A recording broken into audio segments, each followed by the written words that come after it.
হুজুর মহিলাদের বেপর্দা সম্পর্কে কিছু বলবেন। আমি বললি ওরা শুনবে? যারা স্বামী তারা সোজা করতে পারছে না, আমি ওয়াজ করলে সোজা হবে? সোজা হবে?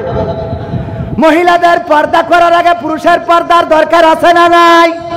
রাত 12টা পর্যন্ত স্টার জলসাজি সিনেমা দেখবেন, আর আপনি বাড়িতে আয়েশা খুঁজবেন, ফাতেমা খুঁজবেন, হাজেরা খুঁজবেন, এইটা কখনো হইতে পারে? ফজরের সময় আপনার ঘুম ভাঙে না, ফজরের সময় আপনার ঘুমটা ভাঙে না, জোহরের সময় আপনার মসজিদে পাওয়া যায় না, আসরের সময়, জোহরের সময়, আসরের সময়, মাগরিবের সময়, ইশার সময় মসজিদে পাওয়া যায় না, চায়ের দোকানে 5 ওয়াক্ত আছে না নাই? যে সারাটা দিন চায়ের দোকানে থাকে সে যদি আবার তাপসী রাবিয়া বসরিকে খোঁজে, বলেন দেখি পাওয়া যাবে নাকি? পাওয়া যাবে? সুতরাং আপনি আগে নামাজি হন, আপনি আগে পর্দানশীল হন, আপনি আগে নিজের চরিত্র হেফাজত করেন, নিজের চোখটাকে হেফাজত করেন, আপনার স্ত্রীও দেখবেন অটোমেটিক ভালো হয়ে গেছি। আল্লাহ রাব্বুল আলামিন বলেছেন ওয়া করেনা ফি, আপনাদের মনে হয় কষ্ট হয়ে যাচ্ছে? কষ্ট হচ্ছে? না না, চালাই যান। তুই একজন নড়ানড়ি করতেছেন, উঠাউঠি করতেছেন, অনেকক্ষণ হয়ে গেছে, 12টা বাজতে গেছে, আর মাত্র 15 মিনিট থাকা যাবে ইনশাআল্লাহ? থাকা যাবে? সবাই এখানে থাকতে পারবে? সবাইকে এখানে আল্লাহ রাখবেও? কথা কয় না, রাখবে? বলছে বেহেশতে যাবি, কিডা কিডা হাত উঁচু কর। সবাই হাত উঁচু করেছে ফজা বাদে। স্যার বলছে ফজা তুই যাবি না? তা বলছে আমার বাড়ি যেয়ে ছাগল খাওয়াতে যাইতে হবে। বলছে তোর আল্লাহ বেহেশতে রাখতো না, শয়তান কোথায়। তো এই জন্যে এই মাহফিলে এতক্ষণ থাকলেন। মাইক তো ওই বারবার বাড়ি দিচ্ছে, আমারও কথা বলতে অসুবিধা হচ্ছে। মাইক ভালো, খারাপ বলবো না, কারণ খারাপ বললে আবার আমার কাঠি খোলার ভয়। পাবনায় এক জায়গায় একটু মাইক খারাপ বলেছি, ও বন্ধ করে ঠিক বলছে এবার রস কর।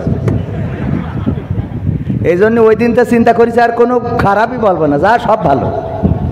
ঠিক আছে না? আল্লাহ রাব্বুল আলামিন বলছেন ওয়া করেনা ফি বুয়ুতিকুন্না ওয়ালা তাবাররাজনা তাবাররুজাল জাহিলিয়াতিল উলা। ওগো নারীরা পর্দার মধ্যে থাকো জাহেলি যুগের মেয়েদের মতো সেজে গুজে নিজেদেরকে প্রদর্শন করে বেড়ায়ও না। আর এখনকার মা বোনেরা বলছে আল্লাহ তোমার কথাও মানলাম আবার শয়তানের কথাও মানলাম। কেমন করে মানলো? আমি পিকনিকে এসেছি গিলে তলায় ডাক্তারের আমন্ত্রণে, আমি আসতে যেয়ে আসার কথা ছিল 10 জন, নিয়ে এসেছি 20 জন। ডাক্তার বলল অসুবিধে নেই, আয়োজন 10 জনের হইলেও মুড়ি আছে, আরো 10 জন খাইতে পারবে, তবে শর্ত হলো মুড়ি যারা খাবে ওরা ভাত খাতে পারবে না, আর ভাত যারা খাবে ওরা মুড়ি খাতে পারবে না। পয়লা আমার জিজ্ঞেস করছে যে আপনি মুড়ি খাবেন নাকি ভাত খাবেন? আমি বলছি আমি মুড়ি খেয়েই তারপর ভাত খাবো। মুড়ি খেয়ে তারপরে, তার মানে দুইটাই। আমার মা বোনদের আল্লাহ বললেন পর্দার মধ্যে থাকো, জাহেলি যুগের মেয়েদের মতো লিপস্টিক মেরে, নখ পালিশ হাতে দিয়ে, এই কপালে টিপ পরে, তারপরে ভুরুটা কাটিং করে, এই ভুরুর পরে আবার আরো একটা এক্সট্রা ভুরু লাগায়। কথা কয় না? এক্সট্রা ভুরু আছে না নাই? কিনতে পাওয়া যায়, ওইটা লাগায়। আল্লাহর দেওয়া নখ পছন্দ হয় না, নখের পরে আবার এক্সট্রা নখ। হ্যাঁ হুজুর জানে এক্সট্রা নখ আছে না নাই? এমন মেকআপ করে আলকাতরা সুন্দরী হয়ে যায় পরিমণি।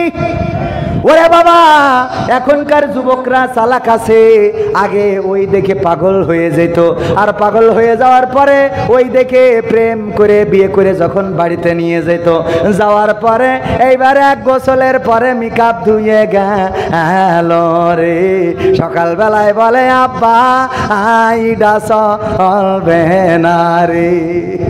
ঠিক না বেঠে? আগের সময় এইগুলো ঘটেছে, তবে এখনকার যুবকরা খুবই ট্যালেন্ট। ওরা চেহারা দেখার আগে আগে পাত দেখি তাকায়, কারণ পাই তো আর মেকআপ করে না। যদি পার রং আর চেহারার রঙের মধ্যে ডিফারেন্স হয় তাইলে বলে আসসালামু আলাইকুম বিআই সাহেব। কি কথা কয় না? এখন চালাক আছে না নাই? আজকালকের ছেলেরা বই নিয়ে আর বসে না, ও বাবা মোবাইলে সার্চ করিয়া পড়ে। ওরে কালের মেয়েরা কোরআন হাদিস ধরে না, এখনকার মা বোনেরা কোরআন হাদিস পড়ে না, ও আল্লাহ টিকটকে ভিডিও ওরা করে। কথা কয় না? করে না, করে না। আগের সময় যখন মেয়ে দেখতে যেত বলতো মাগো কোরআন পড়তে পারো কিনা? কোরআন পড়তে পারো কিনা, সূরা ইয়াসিন মুখস্থ আছে কিনা, আয়াতুল কুরসি কোন সূরায় আছে হবে কিনা, দুরূদ ইব্রাহিমটা পড়ো, আয়াতুল কুরসিটা পড়ো, দুআয়ে কুনুতটা পড়ো। আর এখন যে বলে মাগো তোমার টিকটক আইডিতে ফলোয়ার কত, সুবহানাল্লাহ, কি হবে? বলে না বলে না, ফেসবুকে ফ্রেন্ডস কত, ফলোয়ার্স কত, ফেসবুকটা কি প্রফেশনাল মুডে নিয়েছেন, আর্নিং কি হয় কি কব। এখন আর কোরআন ধরে না, কোরআন পড়ে না, পড়তেও বলে না, দরকারও হয় না। এই কোরআনটা, যেই কোরআন আসলো মানুষের মুক্তির জন্য, শান্তির জন্য, আমার মা বোনেরাও কোরআন মানতে চায় না। সকালবেলায় আগে যদি মসজিদ থেকে বাড়িতে যাওয়ার সময় গুনগুন করে মা বোনদের কোরআন তেলাওয়াতের আওয়াজ শোনা যেত, আমার মা বোনেরা কোরআন পড়তো কত মধুর সুরে। আর এখনকার মা বোনেরা কোরআন পড়ে না রে, বরং এখন গান গায়, ওরে আমার স্বামী আমার যেমন তেমন, দেওরাই আমার মনের মতো, কথা কয় না, গায় না, গায় না, এইগুলো উল্টো পাল্টা করে বেড়ায়। আর এই জন্যই ওই স্বামী আবার গায়, আমি পারি না আর পারি না, আমি কেন মরি না, আজরাইল কি চিনে না আমার হে গো, আমি পারি না আর পারি না, হয়তো 2 দিন পরে মরবো, আগে মরলে কি ক্ষতি, ওরে এই দুনিয়ার রং তামাশা বুঝলাম না রে এক রতি, ও আমার ঘরের রমণী, ও যে কাল নাগিনী, টিকটক খুলে আমার 12টা বাজাইলো, আমি পারি না আর পারি না, কথা কয় না। টিকটক খুলে অন্যের সাথে, আহারে ইমো ফেসবুকে লাইন আছে না নাই, স্বামীর সাথে ভালো করে কথা বলে না, স্বামীর সাথে ভালো করে কথা বলা তো দূরের কথা, স্বামী যদি কোনো কথা বলে সহ্য হয় না।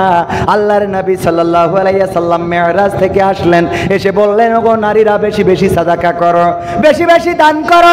আল্লাহর নবী বললেন, নারীরা বেশি বেশি দান করো। মা বোনেরা জিজ্ঞাসা করলো, মহিলা সাহাবীরা জিজ্ঞাসা করলো, কেন আল্লাহর রাসূল আমরা বেশি বেশি দান করব? আল্লাহর নবী বললেন, ওগো নারীরা, আমি দেখেছি অধিকাংশ নারীরাই জাহান্নামে। আল্লাহর নবীকে প্রশ্ন করা হলো, ওগো বিশ্ব নবী, কোন অপরাধের কারণে নারীরা বেশি জাহান্নামে? আল্লাহর রাসূল সাল্লাল্লাহু আলাইহি সাল্লাম বললেন, 2টা কারণে নারীরা বেশি জাহান্নামী। কারণ কয়টা? কারণ কয়টা? জোরে বলেন কয়টা? এই 2টা কারণ জানার দরকার আছে না নাই? মা বোনেরা যারা পর্দার অন্তরালে আছেন তারা জেনে যান 2টা কারণ, আর পুরুষেরাও জেনে যান, যাদের স্বামী, যাদের স্ত্রী আসে নাই, বাড়িতে যেয়ে শোনাবেন, ওগো আমার স্ত্রী গো, দেখো হুজুর বলেছে এই 2টা কারণে বেশি নারীরা জাহান্নামী, সুতরাং এই 2টা কারণ থেকে মুক্ত থাকো। এই কথা কি বলা যাবে না যাবে না? বলা যাবে না যাবে না? কিন্তু এখনকার স্বামীরা ওরা কি বলবে, ওয়াজ তো শোনেই না, বরং অনেকেই উঠে হাঁটা দেয়, চায়ের দোকানে আছে, তাসের আড্ডায় আছে, এই জাতীয় স্বামী এই দামোদরে একটাও নাই।